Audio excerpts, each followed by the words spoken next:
Avec au calamar, Didi B, mets-toi zo.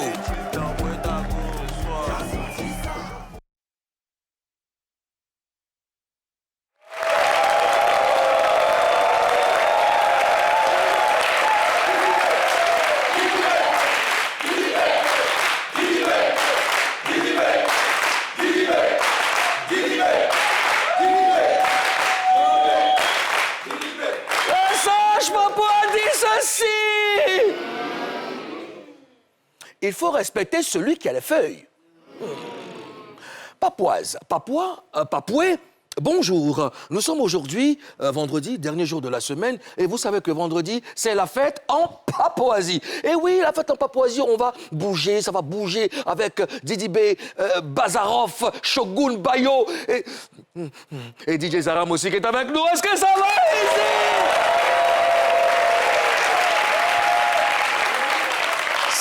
C'est moi, DJ Mouloukoukou, président élu démocratiquement à vie de la...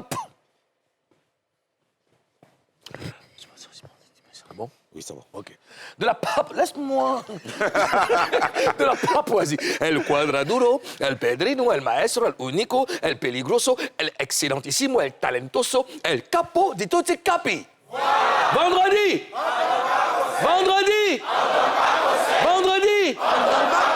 C'est combien?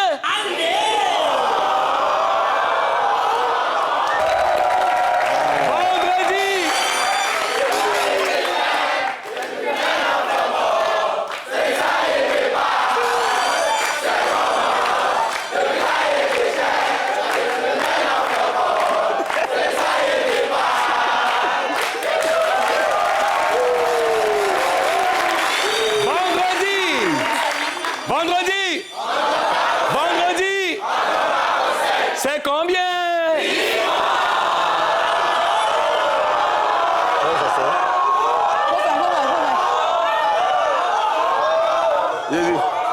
Yéli, monsieur, on peut aller s'asseoir? Non, attendez. Pardon.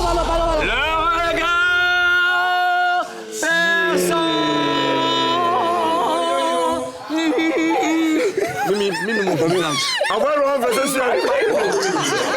Et aux zones Afrique, Bamba, Premier ministre nommé par décret hautement spirituel validé par... Quoi? Rien.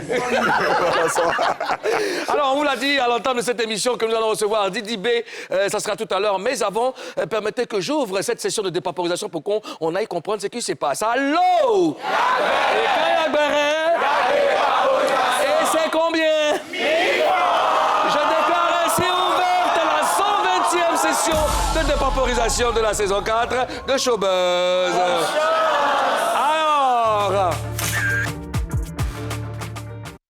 recevoir Didi B pour la grande célébration. Faisons un tour sur le mur de la Papouasie aujourd'hui avec Mabio qui a recouvré la liberté. Alors l'influenceuse est sortie de prison. Voici les premières images de sa libération.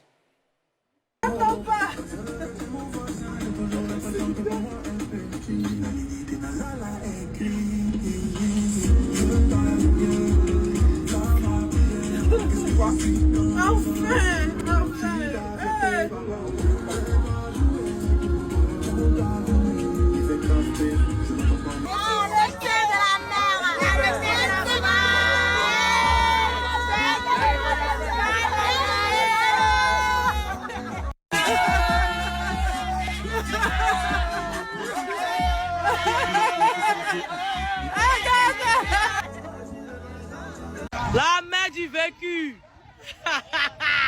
La main du vécu, y'a pas.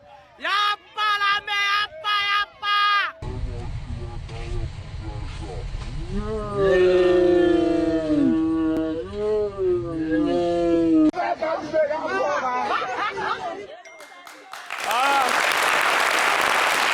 Voilà. Alors, comment vous réagissez à ces images de Mabio enfin libre, Mimi? Ça fait toujours plaisir. Moi, quand j'ai vu la vidéo, j'étais en train de sourire seule derrière. Tu peux parler fort, s'il te plaît? T'as un crapaud dans la gorge? Quand j'ai vu la vidéo, tout de suite, j'ai commencé à sourire. J'ai dit que Dieu merci. Merci Seigneur. Parce qu'il n'y a pas de prix. La liberté n'a pas de prix. Tu comprends? Même à son pied ennemi, on ne peut pas souhaiter d'être emprisonné. Donc, j'ai été très, très heureuse pour elle. Et c'est un peu ça. Ozone, Moi, j'ai kiffé, quand j'ai vu la vidéo, c'est un sentiment de joie qui m'a animé, de voir d'abord l'ambiance autour d'elle, c'est réconfortant, surtout pour ses proches. Et puis, ben, Mabio, c'est quelqu'un qu'on aime, on est content de la voir dehors. Ouais, mais tu l'as dit, c'est réconfortant parce que voilà, la liberté n'a pas de prix. C'est vraiment réconfortant pour ses enfants. Elle a passé quand même près d'une demi-année en prison. Et puis, ben, voilà, respirer l'air frais, voir ses enfants, ses proches et tout ça. Franchement, ça n'a pas de prix. Et j'aimerais que, bon, on fasse une ovation pour ça. Voilà.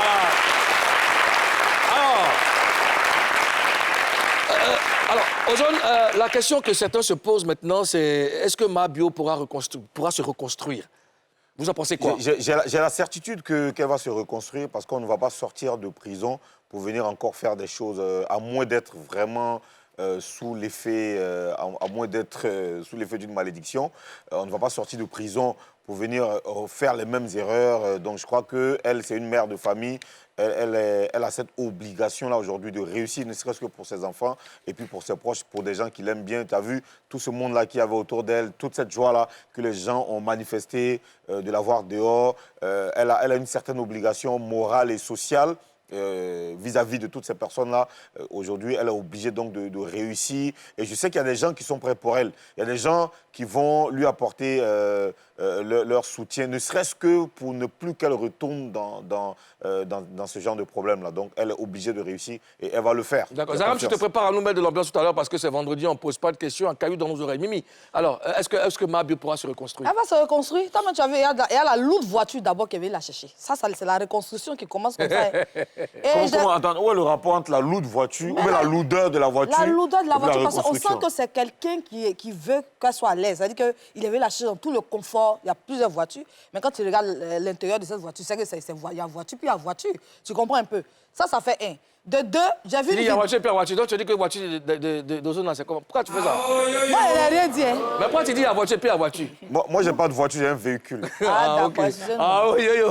Maintenant, j'ai vu une vidéo de Stoney qui est en train d'appeler Mabio, puis il s'est filmé, où, à la fin de leur conversation, elle a dit « Mon frère, merci de m'avoir appelé. Oh, s'il te plaît, faut même mon nom sur les différentes collaborations. Faut pas m'oublier, tout ça. » Il dit « Non, ma soeur, t'inquiète. C'est déjà fait, je l'ai toujours fait. Faut pas t'inquiéter, on est ensemble. » Donc, je pense qu'il y a des choses qui sont déjà calées. Elle va se prendre, elle va se reconstruire. Ozone, moi, je pense que ça dépend. Tout va dépendre d'elle. Hein, parce que, tu sais, la prison, c'est un endroit où on est face à soi-même.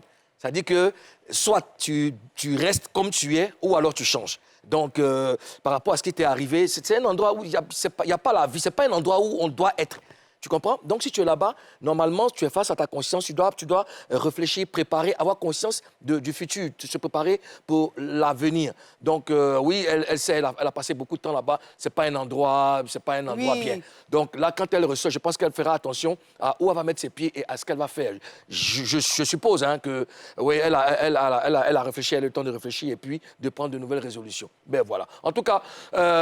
bonne arrivée à Mabio. Hein. Nous, on t'aime et puis on est content que tu sois libre. Hein. Bonne arrivée à Mabio. Voilà. Allez, Zaram, fais bouger un peu là.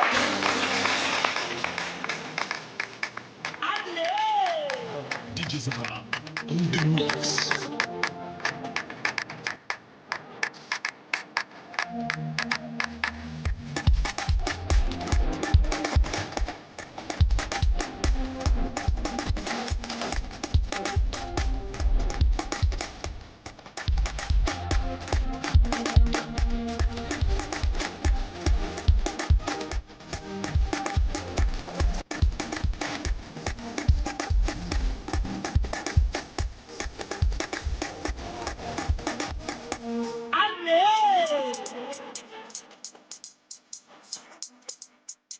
DJ Zara, on the mix.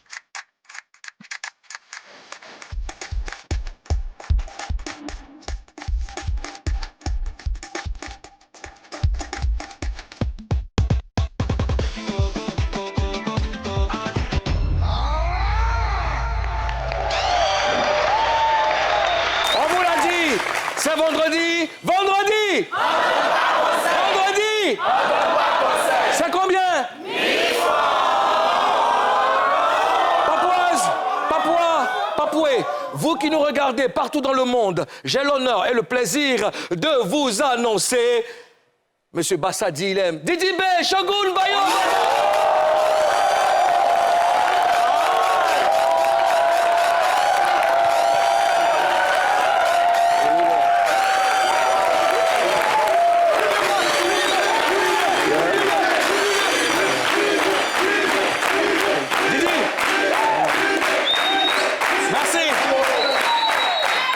Avec la bénédiction de la régie, on va suivre quelque chose. Okay.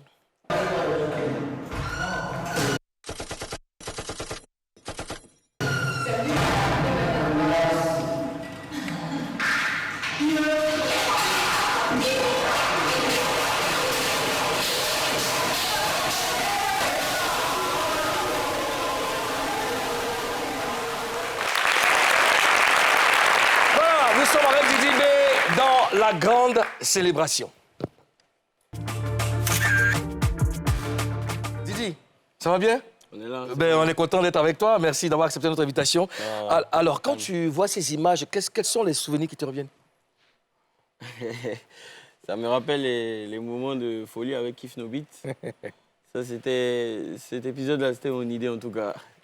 On voulait montrer les gens qui étaient turbulents dans la classe. Enfin, les différents comportements dans la classe, quoi. D'accord. Donc, c'est moi qui étais turbulent. Il y a un qui était... Camille, c'était le plus riche qui valait rien en classe. Et Lou, c'était le plus intello, mais qui était malo, tu vois. Il y a LG qui était le beau gosse. Ça s'appelait Pétard Dado, donc c'était par rapport à l'album. Je veux dire, déjà très jeune même, tu pourrais écrire un scénario, un film. Bon, j'aimais ça.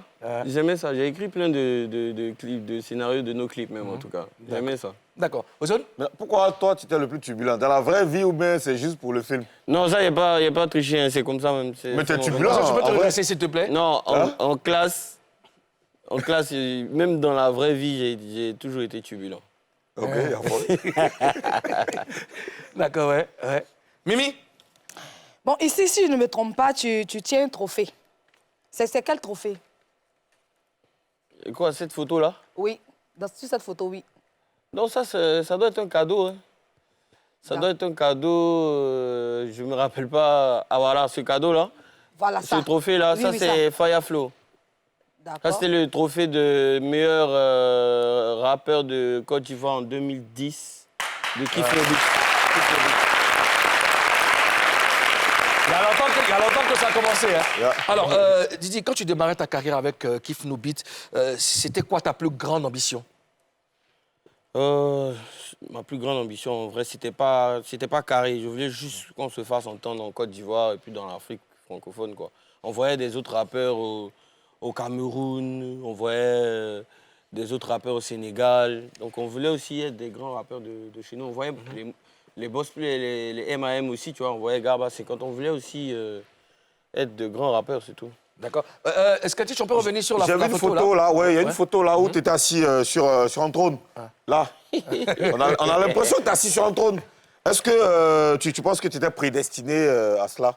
Non, pas vraiment. Peut-être que c'est mes parents qui m'ont mis dans cet environnement-là, mais ça, c'était juste parce que c'était mon anniversaire, quoi. On m'a toujours rendu un peu en mode spécial, notre chouchou, tu vois. Mais... Est-ce que tu te rappelles de la circonstance? Un peu, quand même. Je me rappelle juste qu'ils m'ont déguisé en Superman. Parce que c'est ce que j'aimais, donc... ça, c'était le premier bout. Ici, à Aladji. Voilà, tu vois. Après, maintenant... Et mon vieux est musulman, donc... D'accord. Alors, depuis quelques années, tu es en solo. Est-ce que l'ambition, est-ce que tu as toujours cette ambition-là de toujours te positionner, la même ambition que tu avais depuis le début? Quelle L'ambition de vraiment t'installer sur le trône. Je pense que l'objectif a été atteint un peu, mais je suis toujours en train de rechercher une carrière remarquable dans le monde, quoi. Es-tu en train de chercher? Oui. Comment Parce que pour moi, pour tout le monde, je viens du groupe Kif No Beat, mais pour moi, je suis en train de débuter ma carrière solo. Donc, c'est maintenant que ça se joue. Je dois essayer d'aller encore plus loin. C'est pour ça que, malgré tout ce que j'ai fait, je repars à zéro. Je ne m'assois pas sur mes lauriers, quoi. Je ne me repose pas sur mes lauriers. Mimi? D'accord. Le constat est clair. Hein. Ta carrière solo se passe très bien. Quelles sont les exigences que tu t'es imposées? Professionnalisme, D'accord. déjà. Parce que j'ai vu beaucoup d'exemples avant que nous on commence. J'ai décidé de ne pas faire beaucoup de... Vraiment éviter les polémiques, éviter les sorties, même si c'est très dur. J'essaie aussi d'être professionnel avec les institutions. Grâce à ma manager, c'est la première chose qu'elle m'a enseigné. J'essaie de respecter mes engagements dans des concerts, dans des brandings, mon image. J'essaie de toucher un peu à tout. Tu sais, aujourd'hui, on a un grand exemple comme Asalfo, par exemple, Alpha Blondy, c'est des gars qui ont été carrés. Justement, j'allais te poser la question, tu as parlé d'exemples, et ils font partie des exemples. Asalfo, Alpha Blondy. Oui, en termes de carrière, même Mewe aussi, en termes de carrière structurée, ils font partie des exemples. Donc, c'est vrai que nous, les jeunes, on aime faire les... Tu vois, dans la jeunesse, on peut faire beaucoup d'erreurs. Mais à un moment, il faut essayer de s'en défaire. Quoi. Alors, tu as cité des exemples. Qu'est-ce que tu as envie de prendre ou qu'est-ce que tu as pris chez chacun d'eux? Franchement, chez Alpha, c'est déjà que moi, mon vieux, l'écoutait depuis que je suis petit, tu vois. C'est pas qu'il fait le reggae, mais il me semble que ça soit quelqu'un qui a visé toujours loin. Si tu remarques bien, Alpha, il est en Côte d'Ivoire, nous ici, puis il chante en anglais.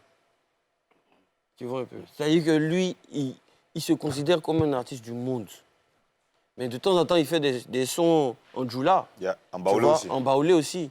Mais lui, vraiment, c'est l'excellence, quoi.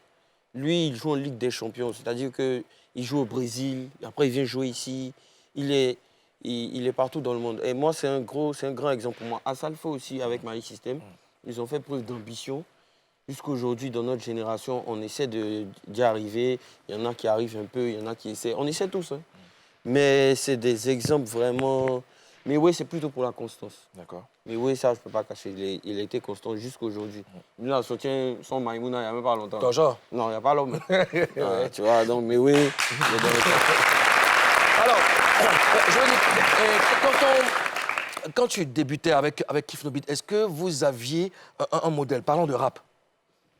Oh, moi, mon modèle, en tout cas, en Côte d'Ivoire, ici, il y avait Gaba Siant et puis il y avait Mousse. D'accord. Moi, j'aimais Mousse pour son côté, Choco. Tu vois, Gaba Siant, c'était parce qu'on les écoutait bien dans la rue, vraiment. D'accord. Tu vois, il y avait Mousse pour son imagerie. Franchement, c'est notre Jay-Z, quoi. D'accord. Tu vois un peu. Maintenant, à part lui, honnêtement, c'était Arafat. Parce qu'on était dans le rap, mais on n'avait pas d'assurance. Alors que lui, il est dans le coupé décalé, et puis il a plus d'assurance même que des rappeurs. Lui, il vient, il te montre sa voiture, mais sa manière de monter sur scène. C'était une rockstar, quoi. D'accord. Donc, on a beaucoup regardé Arafat en termes d'influence, tu vois. Mais musicalement aussi, on a essayé de regarder un peu partout. C'est important. D'accord. On a appris aussi que tu devais produire Gaba 50. Est-ce que je me trompe? Je voulais. D'accord. Je voulais, c'était dans la période de ma carrière solo. J'ai même essayé de coordonner ça avec Ozone. Mais j'ai vécu une période vraiment difficile avec les histoires de label, là.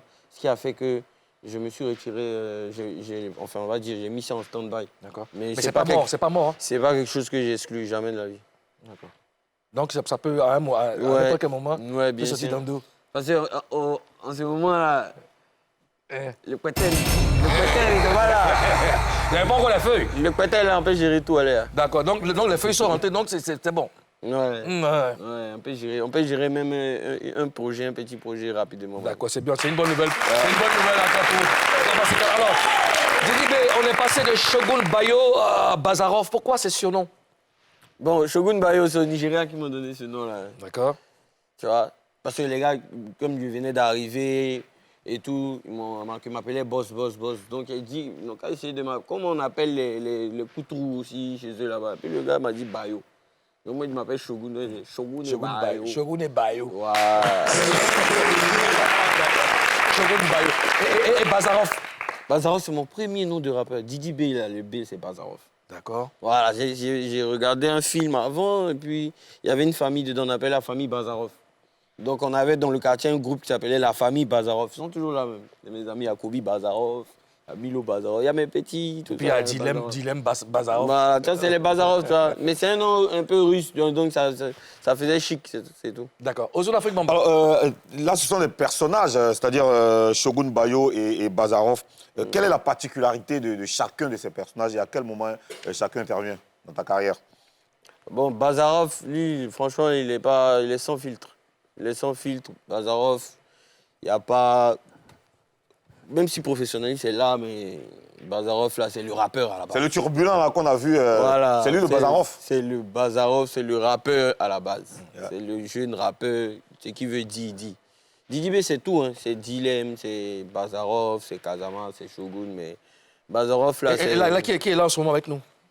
C'est Didi B. Didi B. Mais le Bayo, là, le Bayo. Le Shogun Bayo, c'est quoi sa particularité? Non, le Bayo, c'est comme il a dit, là, ils m'ont donné un nom de couteau un peu, tu vois. Donc le Bayo, c'est... Il intervient à quel moment, Bayo?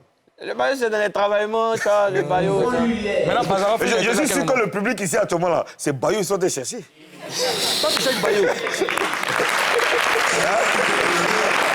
Allez là, le public là, allez là. Non, il ne cherche pas Bazarov, c'est Bayo, là. On a cité trois surnoms ici tout à l'heure. Oui. À part ces 3 surnoms, est-ce qu'il y a d'autres surnoms encore qui vont arriver? Bien sûr. Comme je te disais tout à l'heure, on a eu une influence d'Arafat. Lui, chaque année, il venait avec un nouveau nom. Hein. Vous connaissez bien les noms. Les 3500 volts, Sao Tao, le dictateur. Voilà. Donc, s'il y a un moment, quand il analyse encore, qu'il sent qu'il m'appelle Kim Jong-un. Je veux savoir. À propos de ça, Didi, à propos de ça, quand tu regardes la Papouasie, est-ce que ça t'inspire un nom? La Papouasie, quoi? Ouais. Ah, vous-y. Moi, je vois ça comme... peut-être le village de Kirikou, hein. Kim Jong-un. Faut pas retenir ça, Kim Jong-un. Parce que ça va... Ici, c'est le grain, on vient pour expliquer... C'est de ça qu'il s'agit. Voilà, ce qui se passe un peu, tu vois. Alors, Didi, dans le titre 2025, tu commences par « C'est le retour du méchant, le mauvais, le gênant ». Qu'est-ce que tu veux exprimer?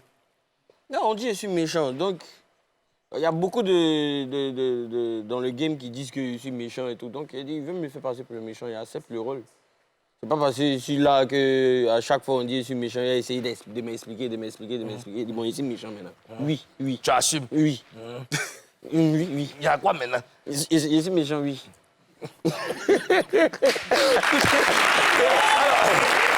Alors, je prépare 2025. Tiens, Didi, viens avec moi. Viens. Ouais. Oscar, je prends le micro, tu me passes celui-là.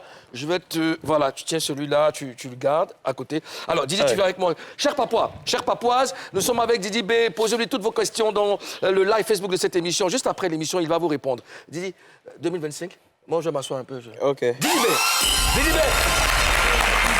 Merci beaucoup.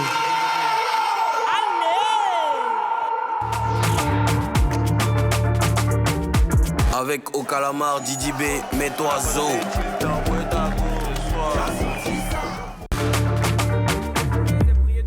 Donc on va chanter avant de s'amuser. Allez la chorale, envoie un cantique. Il est le roi,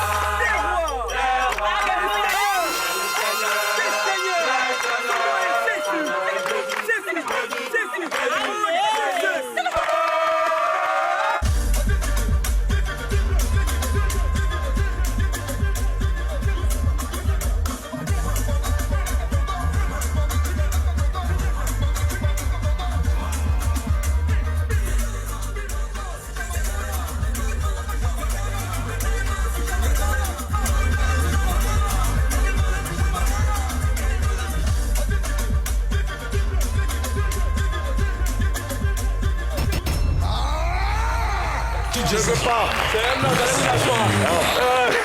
Alors, nous sommes de retour pour la deuxième partie de Showbuzz. Aujourd'hui, c'est la grande célébration avec Didi B.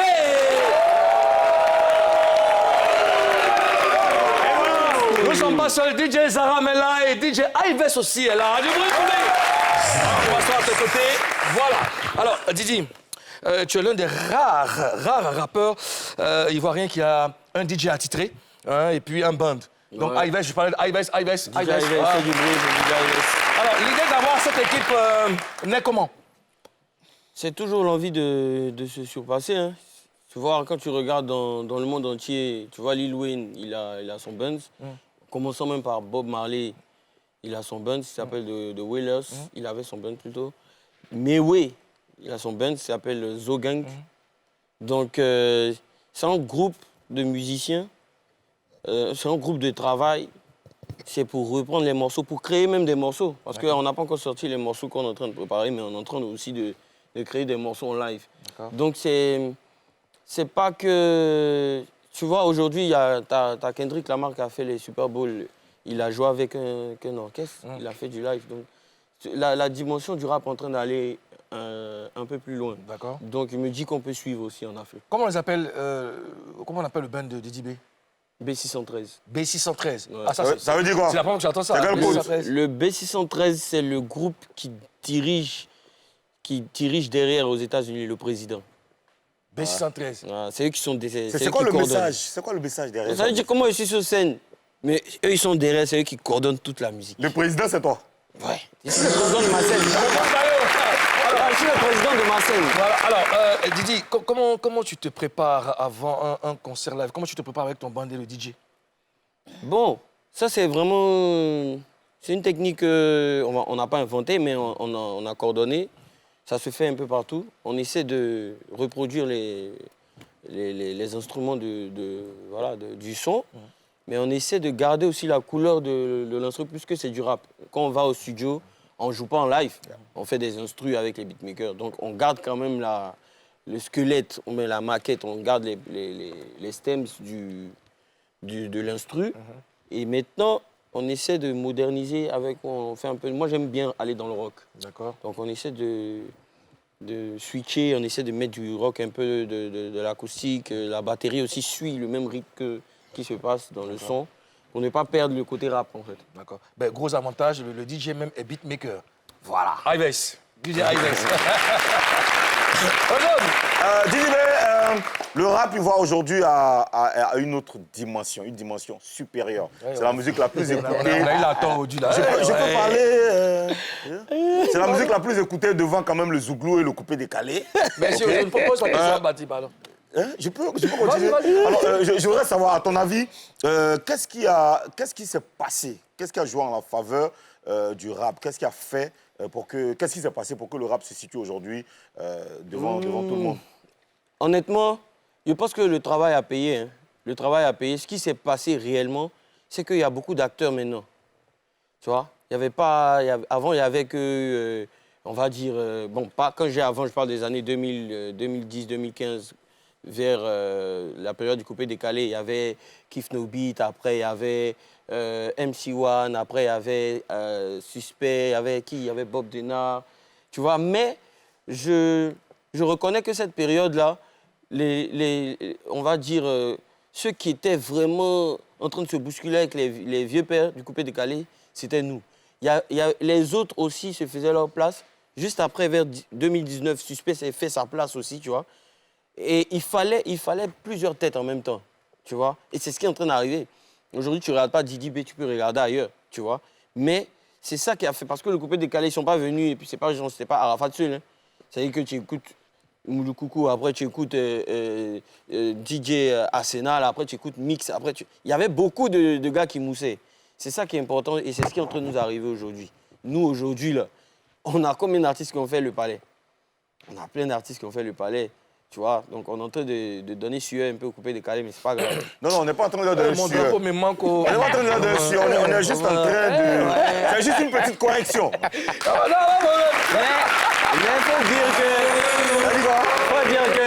faut dire que la jeunesse, notre génération, on les a éduqués aussi. C'est-à-dire que depuis le temps d'Arafat, nous, on a grandi, honnêtement, nous, on a grandi un peu avec le coupé décalé, tu vois. Mais quand nous, on a fait du rap, et on a une génération qui a écouté aussi le rap, c'est eux qui sont un peu, tu vois, genre maintenant, c'est eux qui streament, c'est eux qui, tu vois. Donc eux, là, tu as dit quoi? C'est rap.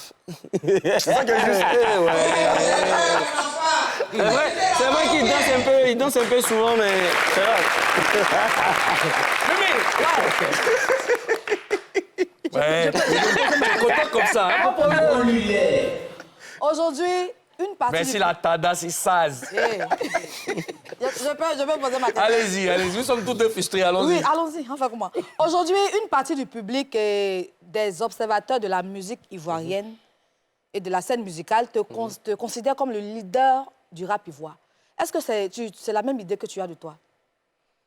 Bon, de cette position-là, je pense que c'est normal, hein, parce que c'est pas comme si... Tu sais, leader, c'est différent je sais pas, il y a le chef de classe et puis il y a Le sous-chef? Voilà, c'est pas... Il y a le premier de classe, il y a le chef de classe.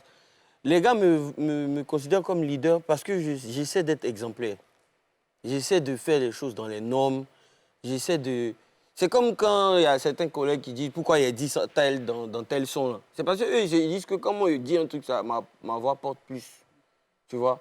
Donc, ils me rejettent des fautes en tant que toi, tu es devant et puis toi, tu dis ça. Tu vois? Alors que moi, on me dit, ah, moi, je t'entends des rapper comme vous aussi. Alors, vous mettez tout sur moi. Tu vois un peu? Donc, je pense que j'ai compris ça il n'y a pas longtemps. Tu vois? Au début, pour moi, c'était chacun dans sa course. Mais il n'y a pas longtemps, j'ai compris, il y a eu la sagesse, Dieu merci, avec mes vieux pères. Tout le monde m'a parlé que, écoute, il faut savoir gérer le mouvement. Hein. Si tu as tes petits qui ont besoin de toi, on n'a pas dit que tu es Superman, mais si tu as tes petits qui ont besoin de toi, sois là, sois à leur concert, sois... Sinon, ils vont se dire que tu es un peu trop dans ton coin, tu vois. En temps, Ozone sait très bien, dans la période de Kiff No Beat, les rappeurs nous insultaient beaucoup. Donc, on se disait que nous... on n'était pas respecté à notre juste valeur. Donc pour moi, le fait de faire ma carrière solo, percer, faire mes trucs et tout, je me mettais un peu dans mon coin pour me dire, tiens, eux, ils ne me respectent pas trop. Mais j'ai compris que, au contraire, les gars m'attendent, ils espèrent que je fasse tel geste ici, ici, ici. Donc, ils me considèrent comme un leader, c'est tout.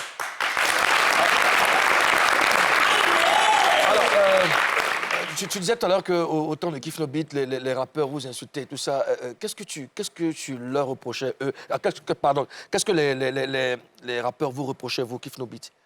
Au début, là, ils nous reprochaient d'avoir utilisé la technique du coupé-décalé pour s'insérer dans le showbiz. D'accord. Tu vois? C'est une route qu'on a pris parce qu'on était contraints. On a vu que... C'est comme l'émission précédente où j'étais ici. Ozone disait, il y a des périodes où eux, ils voulaient qu'on joue casquette rouge et nous, on voulait jouer s'amusement. Parce que quand on vient jouer casquette rouge, voilà, on faisait pas la bande nous-mêmes. Parce que quand on voulait jouer casquette rouge comme ça, là, personnel, Bédal, il peut venir couper le son au refrain. Hein? Oui, on vient en première partie d'Arafat. Quand on vient qu'on des casquettes rouges, c'est quoi ça là? On a coupé notre son, on est parti. Donc, quand nous, on va à la maison, on réfléchit, on fait comment pour gérer ce public-là? Essayons de rapper sur couper, décaler un peu. Donc on vient, on fait s'amuser. C'est dans ça que tu as commencé à nous voir en boîte. Bien sûr. Voilà, donc on commençait à mousser. Ça, sinon en boîte là. Elle est salto aussi. Elle est salto, voilà. Quand les gars viennent, quand ils te riadent comme ça, leur champagne, tu rap là, ça passe pas dans leur oreille. Il y avait un public qui était vraiment dehors, les jeunes qui nous aimaient. Grâce à eux, on faisait des concerts au Palais, au Café de Versailles. Ouais. On faisait même plus de concerts. Je suis désolé, ça, si vous voulez, on va sur Internet après. Nous, en tout cas, c'est que la force du rap, c'est qu'on n'avait pas des gros gombos en boîte, mais on faisait plus de concerts à l'extérieur que beaucoup d'artistes coupés décalés. Tu vois un peu. On faisait, à part, comme je disais à la radio la dernière fois, à part Arafat et puis Beno, nous, Kiff No Beat, en tout cas, quand on sortait là. Bon, à une certaine période. Hein. À une certaine période. Voilà, une certaine période, mais je veux te dire que c'est ici, on essayait. Non, je veux dire, quand tu dis. Non, quand on parlait de couper, c'est moi, je dis à Arafat et Beno parce que c'est le summum. Il y a des coins où ils arrivaient, nous, on n'arrivait pas, hein, tu vois. Mais il y a des coins où nous, on n'arrivait pas aussi, où on arrivait aussi, que d'autres gars de couper décalés n'arrivaient pas. Parce que quand nous, on a fait sortir notre album, tac, tac, tac, quand on arrive au Bénin comme ça, c'est foule qui nous attend. Parce qu'eux, ils nous écoutent, ils ne sont pas dans le fait de couper décalés. Eux, ils aiment le rap qu'on a proposé, là. Tu vois un peu. À ce moment-là, je pense que j'avais laissé un peu le couper de calé pour ma platine. C'était à ce moment-là. Bibi, je vais te montrer une image. Scanty, je peux l'avoir l'image. Voilà. Janvier. Alors, cette photo de ta décoration signifie quoi pour toi, Didi? Ouais, ça signifie une grosse reconnaissance. Hein. Tu sais, les rappeurs, d'habitude, on s'en vante, mais je ne m'en suis même pas vanté tellement ça m'a touché, tu vois. D'habitude, on en parle dans les sons, tout ça, mais moi, ça m'a touché d'aller comme ça. on me reconnaît comme chevalier de l'ordre du mérite sportif, tout ça là. C'est que pour moi, je suis un artiste important aujourd'hui, quoi. Il n'y a pas à regarder à gauche, à droite, je me dis, bon, moi, je devais aller, ils vont me décorer, il y a pour mon truc encadré chez moi. C'est une grosse preuve pour moi que je suis un artiste respecté du pays. Est-ce que c'est ta plus grosse récompense de ta carrière solo? Honnêtement, en termes de distinction, oui. Mais ma plus grosse récompense en Côte d'Ivoire, c'est le fait de sortir chaque jour et puis on m'embrouille à ma voiture. Yeah, Didi, mais... Ça, c'est ma plus grosse récompense. Alors, Didi, tu as fait des hits, tu continues de faire des hits. Moi, je veux qu'on s'attarde un peu sur Il n'y a pas l'argent dedans. OK. OK, alors, c'était quoi l'idée que tu voulais exprimer à travers cette chanson? Il n'y a pas l'un dedans. Il n'y a pas l'un dedans. Il n'y a pas l'un dedans. Mais en ce moment, il n'y avait pas l'un dedans. En ce moment, il n'y avait pas l'un dedans. L'idée que j'ai exprimée, c'était de dire à mes gars d'être plus techniques. C'était de dire à mes gars d'être un peu plus professionnels. Et puis, nuance, le début du son, c'était une réponse à des rappeurs qui disaient qu'ils ne kickaient pas. C'est ça que je t'ai dit. Au début, là, on nous attaquait beaucoup, Kiff No Beat. Donc, quand il vient, il fait une démonstration de force. Il peut faire aussi. D'accord, alors bouge pas, on va écouter le début du... Je disais en fait d'être un peu plus technique. Si vous écoutez aujourd'hui les sons de rap qui marchent, c'est des sons où on ne bavarde pas trop comme ce qu'il a fait au début. On est d'accord. C'est pas des sons où tu peux faire des démonstrations de force. J'en fais toujours. J'ai fait une démonstration de force avec Bazarov. J'ai fait une démonstration de force avec mon son 2023. Mais quand on veut chanter, par exemple, un son de rap qui doit prendre toute la Côte d'Ivoire, c'est pas démonstration de force que tu fais. Hein. Tu viens, tu fais, par exemple, la vie de Louga, la vie de... C'est rap. Et puis, Elou vient, il fait, la vie de Louga, je vis la vie de Louga. Il va doucement. Il essaie de se faire comprendre par tout le public. Donc, pour moi, ce conseil, peut-être, comme il dit, peut-être c'est le ton qu'il a employé, qui n'a pas plu. Justement. Non, aujourd'hui, tu peux pas me dire ça. Je dis, justement, il y a des rappeurs qui se sont sentis frustrés. Ils se sont dit que tu as banalisé le travail qu'ils ont fait. Qu'est-ce que toi, tu réponds? Mais moi aussi, j'ai fait ce travail-là. Moi, j'ai fait ça quand il a trouvé une technique. Et puis, il a fait la technique. Donc, il a dit que allons doucement. Pourquoi ce son, c'est un de mes plus gros hit rap. C'est un son rap, mais le refrain n'est pas compliqué de 1. Dans les couplets, je suis un peu carré. J'essaie d'expliquer bien doucement. Les rimes et tout. J'y vais doucement. Les gros sons de rap qu'on pris en Côte d'Ivoire, là, tu vas de Suspect jusqu'à Kiff No Beat, jusqu'à tout ce que tu veux. Écoute, les sons là, les couplets là, sont carrés et tout. Je n'ai pas dit d'arrêter de rapper vite. Hein. Mais tu fais ça pour montrer ton côté dangereux. Pour moi, hein, c'est pas la science infuse. Pour moi, ton côté dangereux, c'est passement des jambes là. C'est pas tous les jours on fait ça sur les terrains. Tu cherches à marquer aussi. Donc, tu fais tes démonstrations de force de temps en temps, et de temps en temps aussi, tu te fais comprendre par ton public. Donc, c'est une affaire de juste milieu. Et tu es conscient que ça les a frustrés? Tu es conscient de ça? Bon, j'ai fait ça en ego trip aussi. Hein. Tu comprends? Maintenant, eux, ils ne peuvent pas dire que ça les a frustrés parce qu'on est tous dans une course. À quel moment, quelqu'un, il marque son but et puis tu dis sa manière de célébrer, c'est ça qui t'a...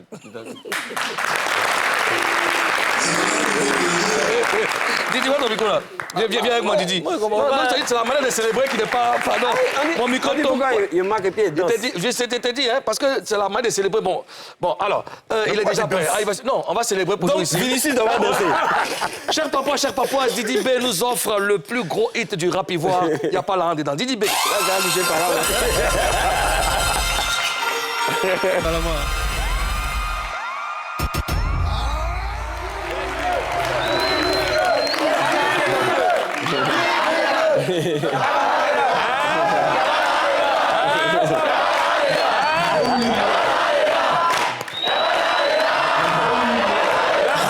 Merci, cher papa.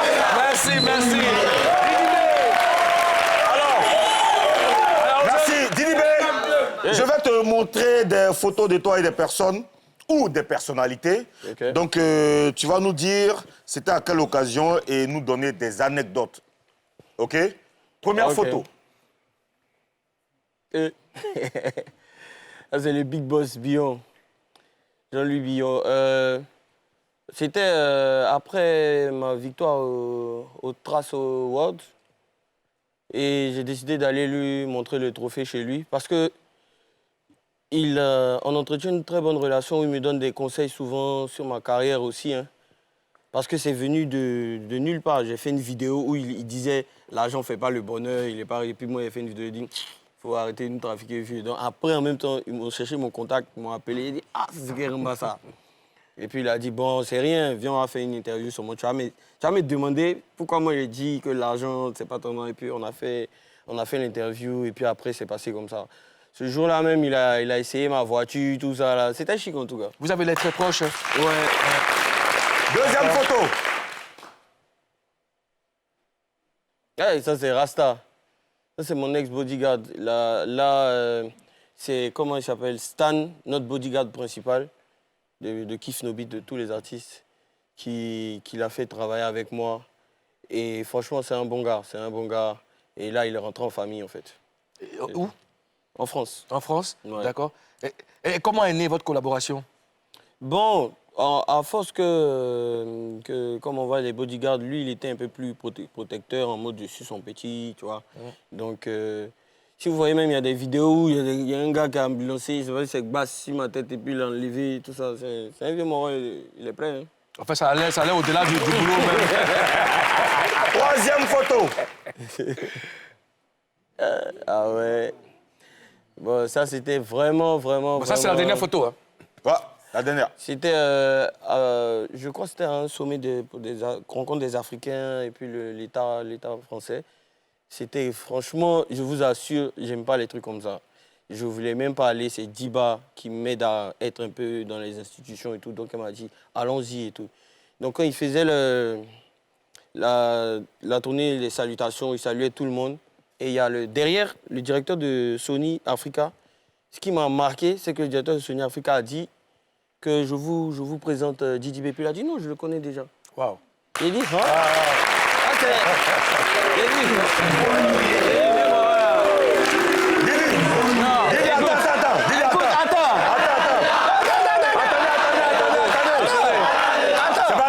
En tant que... C'est pas grain. C'est ça, il t'a dit. En tant que moi-même ivoirien, même, moi, il regarde dans ses yeux. Mais tu sais, c'est des politiciens. Donc, moi, il regarde bien dans ses yeux pour dire, ah, ça c'est pas doï des politiques. Mais tu sais, les politiciens, ils sont techniques. Ils s'est déjà peut-être renseigné sur qui doit être là, qui doit pas être là. Tout à fait. Et tout, et tout. Et puis, où il va me tuer maintenant, c'est quand maintenant il me dit que, ah, tu as fini ta tournée, que ton album, ça s'est bien passé et tout, et tout. Il commence à me donner les détails de... Il dit, non, c'est que si c'est doï, c'est que tu es fort. C'était bien. C'est la même chose que Rihanna a fait avec aux autres là. Aux autres, tu rappelles, non? Mais moi, je ne sais pas. Moi, je ne la comprends pas. Elle prend ma voiture, Oui. que non, elle connaît, j'ai un peu changé les pneus. Donc vous ne tout ça. parlez pas jusqu'à aujourd'hui? Non, moi, j'ai tapé l'œil. Je verse le thé, je reverse le thé, je reverse le thé. Jimmy!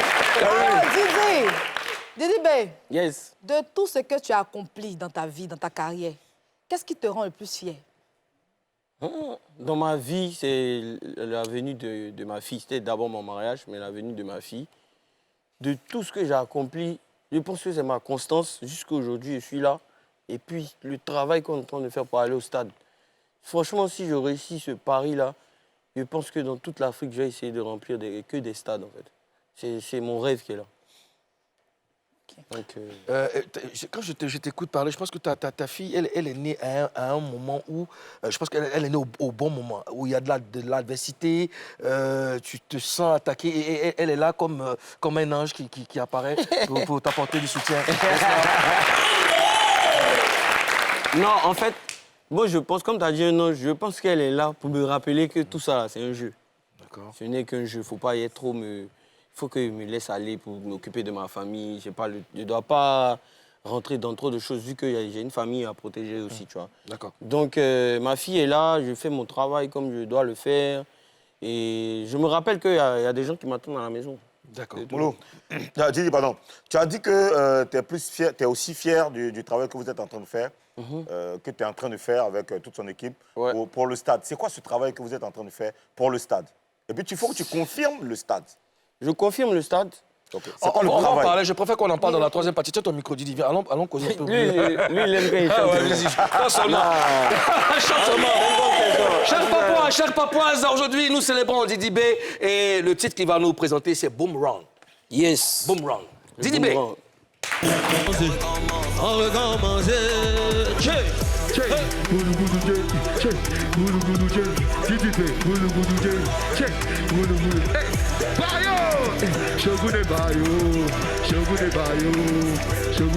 C'est Côte d'Ivoire.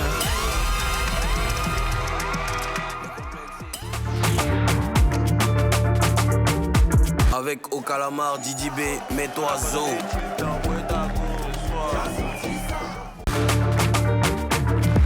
Voilà, nous sommes de retour pour la dernière partie de Showbuzz et vous suivez la grande célébration de Didi B. Alors, Ozone Afrique Bamba, je vais poser une question avant qu'on ne parte. Oui, je demandais comment est-ce que tu prépares ce gros concert du stade et rappelle la date et confirme. Bon, c'est entre le 30 et le 31. On attend encore les dernières décisions de l'ONS et tout, mais c'est confirmé. Je prépare ce stade-là avec une grosse scène, des effets spéciaux, une grande chorégraphie, comme digne de l'ouverture de la CAN. On essaie de travailler sur le live. Et vraiment, on est en train d'ouvrir une porte. Comme je disais, c'est pas facile. Si c'est le rap ivoire qui doit commencer ou bien que c'est la musique urbaine qui doit commencer, Le rap ivoire. on a beaucoup de responsabilités. Parce que si on ne doit pas gâter en tout cas. On doit Le bien rap s'occuper ivoire de la qui doit pelouse. Ouais, on doit bien s'occuper de la pelouse. Il y a les institutions qui regardent, il y a plein d'autorisations à avoir. C'est pas facile. C'est pas qu'un simple concert dans un coin, tu vois. C'est des autorisations. Donc on doit faire en sorte que l'État nous fasse confiance pour les concerts à venir dans les stades. D'accord. Didi, je veux qu'on regarde un peu tes séances de répétition. Rien. La deuxième partie arrive là. On va insérer un autre son avant de revenir sur ça. On va insérer le début de 2025 dedans. Donc, viens le refrain.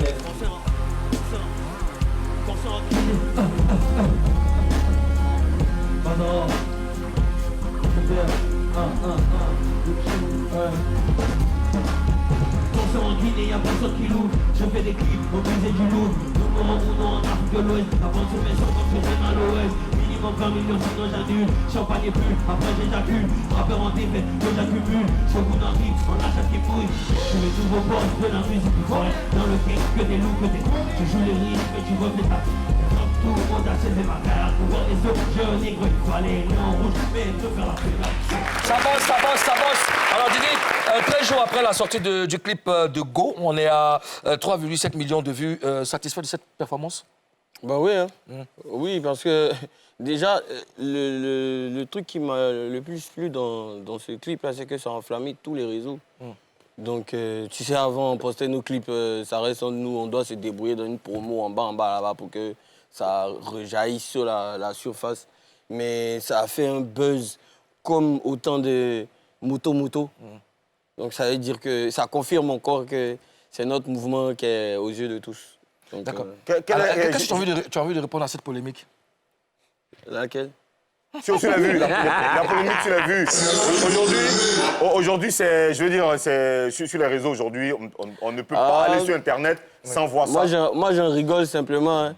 J'en rigole. Ceux qui ont voulu me nuire, là, finalement, ils m'ont fait un cadeau. Parce que maintenant, on me connaît en Inde là-bas.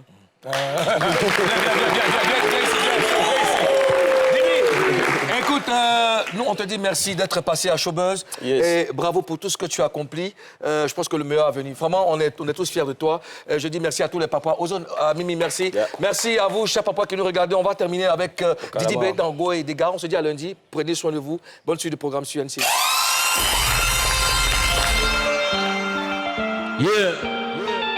Hein? Elle a donné le go. Donné le go. DRK.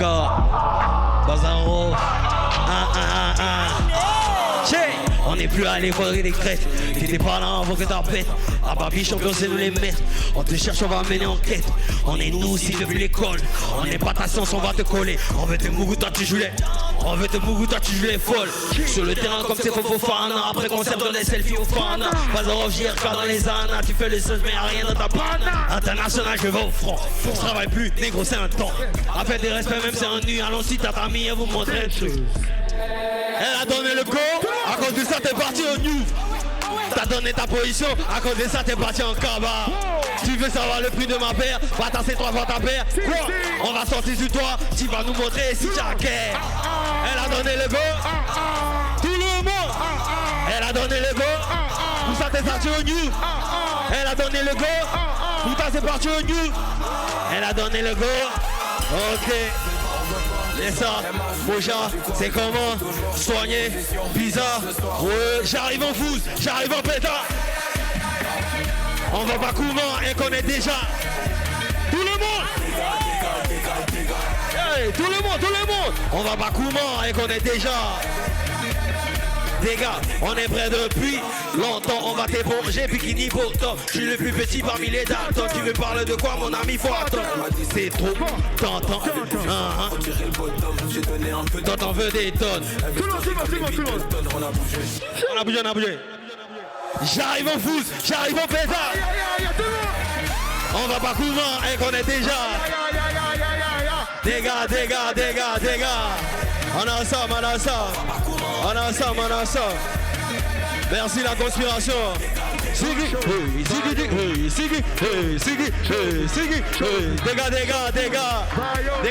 Des gars. Rendez-vous au stade. DJ Ives, Showbuzz. On est ensemble. Au Calamar.